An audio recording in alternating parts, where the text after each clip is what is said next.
इमारतीमधल्या शिड्यांचा वापर करून व्यक्ती सैफ अली खान यांच्या घरी शिरली।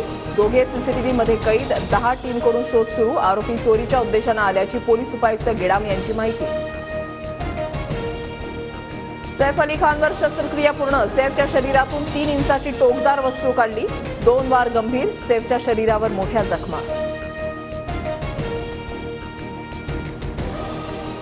सैफ अली खानवरील हल्ला पूर्वनियोजित कटाचा भाग असू शकतो। धार्मिक कट्टरतावाद्यांकडून हल्ला झालाय का हे तपासावा लागेल। सैफवरील हल्ल्यानंतर जितेंद्र आव्हाडांकडून शंका व्यक्त। जितेंद्र आव्हाडांनी धार्मिक रंग देऊ नये, भीतीचं वातावरण निर्माण करू नका, गृहराज्यमंत्री योगेश कदम यांचं आव्हाडांना प्रत्युत्तर। सैफ अली खानची मोलकरणी लीमाची। पोलिसांकडून 5 तास चौकशी। आरोपी घरी शिरल्याचं सर्वप्रथम लीमाच्या निदर्शनास।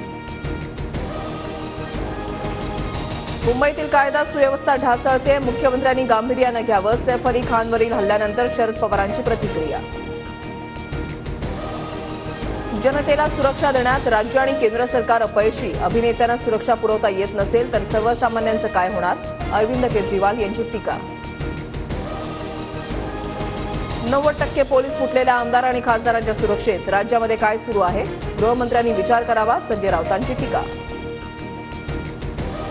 सुप्रिया सुळेंकडून सैफ अली खानच्या तब्येतीची विचारपूस। सैफसह कुटुंबीय सुरक्षित। सुप्रिया सुळेंची माहिती। व्यक्ती कोणत्या हेतूने आलेला याचा तपास केला जाईल, हल्लेखोराला सोडणार नाही, राम कदम यांची प्रतिक्रिया।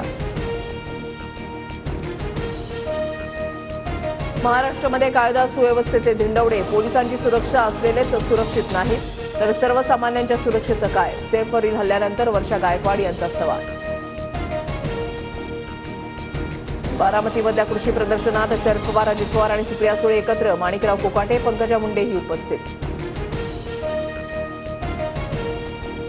मंत्रिपद न मिळालेल्या छगन भुजबळांची नाराजी कायम। अजित पवार आणि पंतप्रधान मोदींनी बोलावलेल्या बैठकीला भुजबळ गैरहजर।